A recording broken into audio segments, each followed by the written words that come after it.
Dalagita mula sa Oriental Mindoro ang lakas loob na lumiham sa GMA Kapuso Foundation at nagbahagi ng kanyang dinadanas na hirap, dala ng kanyang karamdaman.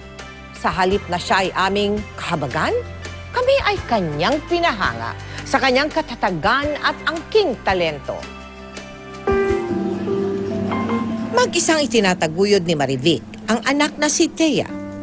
Pero hirap man, gasino lamang ito kung ikukumpara sa iniindang karamdaman ng anak. Nung pagkaanak ko po sa kanya, meron na pong nakitaan na bukol sa kaliwang pisngi niya. Napaopera ang ilang bukol sa lalamunan ni Thea nang siya'y 2 taong gulang pa lamang. Pero ang inakalang naalis na bukol, muli namang nagbalik. Si Thea ay mayroong isang congenital defect o deformity na tinatawag namin cystic hygroma. Mataas po yung pagbalik, kasi hindi mo naman po matatanggal talaga completely. Kailangang paimpisin muli ang mga bukol sa pamagitan ng pagturok ng gamot.